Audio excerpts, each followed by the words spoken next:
What's your number 3? My number 3, I don't know if it's made your top 5 because you just started this recently, but it's the bullet journal method.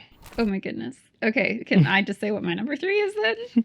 Is yours the bullet? Is also the bullet journal method. That's so funny. Okay, so let's just Great. talk about it. So the bullet journal method is basically it's this. It's a journal. It's a journal, but not the traditional sense of journaling in the sense of writing down your thoughts and everything. Like you can do that with the bullet journal, and you've probably seen a ton of bullet journal stuff, and we're probably saying bullet journal enough in this video to where YouTube's going to suggest to you all the bullet journal videos after this. But it's basically like it describes a method of journaling. You basically like have your month, your tasks, and it has a good method of like every day you write the tasks for that day and or notes or events or anything, and you mark them off. And then at the end of the day, if there's a task you didn't get to, you either move it to the next day, cross it all out, this is irrelevant in my life now, or you move it back to a long-term list. So either your like long-term calendar, your monthly tasks that you want to get to done that month, but not necessarily today or tomorrow, or just different things. And it's, for me, I've always had a trouble keeping up with and organizing all of these other task managers. I tried Todoist. I tried, what's the one? There's one that's just on Apple. Things. It's just called Things, like Things 3 or something. Or it might be Things 4 at this point, but it's only on Apple products. Okay. And that one's also really good, but like it gets overwhelming for me because it just has everything and you have to sort it and do all that. And he kind of mentions that in the book that like sometimes it's overwhelming.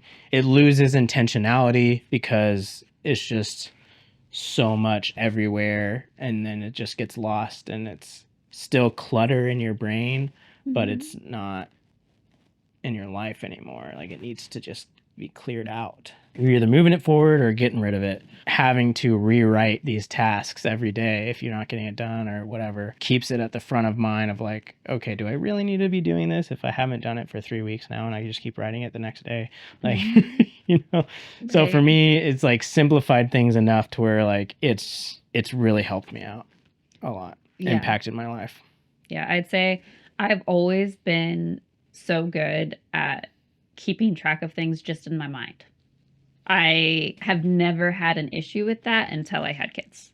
And that problem just got exponentially worse when I had my second child. And so, especially here recently, I've just been everywhere.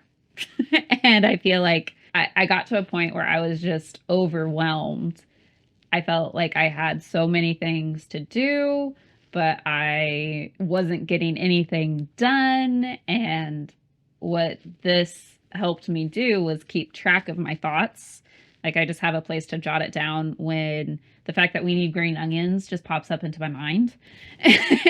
And that I also need to get a birthday gift for our niece. And so many just random thoughts that pop up.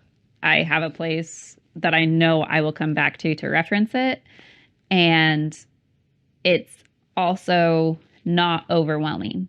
It's a place where I can keep everything from my daily to-do list to my shopping list to notes for this podcast to notes from church. Everything is in here, which makes things so much simpler. And there's also an element of writing things down that helps me remember it. I guess like it's just like you were saying, having to write it again, but even just writing it once and the time that it takes to write something down makes it easier to remember, and that makes it less stressful to me. So I read this just in November. So December's been the first month that I've been using it, and I already have this thing like half full. I read it back in like June or July, and I started doing this. And like Gabby's, I don't know if you thought it was weird or whatever, but I feel like you thought it was weird. I didn't think it was weird. I was just like, whatever works for you. I think I was skeptical that it would work for you because you've tried other things that you've kind of pulled me into, and it had gotten overwhelming because I had tried Todoist, and then you were like, I'm not doing Todoist anymore. And so I was like, well, okay, should I still do Todoist? Like we had some things that were like together on there. Like, okay, do we need to find like a different calendar? What is the system for our family? And then, yeah, I think I was just skeptical that it would work. But then I saw one that you were using it consistently, and that it was really helping you get a lot of things done and keep organized. And there were a couple moments where David reminded me of things, and that's never happened before. And so I was like, well, tell me more. Like, So I didn't even tell her to read the bullet journal method. She was like, okay, I gotta figure this out. What is going on? And then she just grabbed the book. Yeah. I will say, so it's cut into, I think, 4 parts, right? The first 2 parts, solid. It's like very practical and tells you like why you do these things and why it's better. And then the third part is like, it just completely changes. It's really philosophical. Yeah. So the third part is like it's not necessarily about the bullet journal anymore. It's like why you should set goals in your life, how to find purpose in your life. So the third part's kind of a drag. You're like, okay. Which is really funny because when I got to that point, I was just like, I just need to like sit down and finish this book, or I'm not going to finish this book. Yeah. And David's response was, "Oh, are you at the third part?" I was like, "Yes." Yeah. Yeah. And he was like, "Yeah, it gets better." Yeah. So the third part's kind of, in my opinion, is kind of a drag. It could have been cut out or made a lot shorter, maybe like to a chapter or 2. Yeah. But then the fourth, it gets back to more practical stuff. So like, I don't know if I'd recommend going just 1, 2, completely skipping part 3 and go straight to 4. Yeah. But maybe like skim the topics a little bit and like if there's a topic that resonates with you. Because I don't know.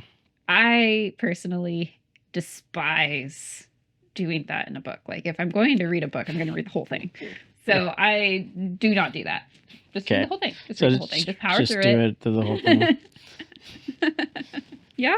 So that's our number 3. I think that is hilarious. That we both had the same. That we both had the same for number 3. It just impacted like. Yeah. It's not like thinking through the criteria. It's weird because it's like not a type of book that I'm like, you would love reading this. You're not going to be able to put it down when you pick it up. It's not one of those. It's not one of those. But it's one of those. It's like if you read it, you implement it. Right. I've never been good at being productive, and it always stresses me out. And this has relieved a lot of stress. Just putting it here. It doesn't feel overwhelming. Yes. A lot of the apps on your phone are great, but there's always a new one, and it just stresses me out to have to figure that out. Yeah. I feel like my mom. I love you, Mom.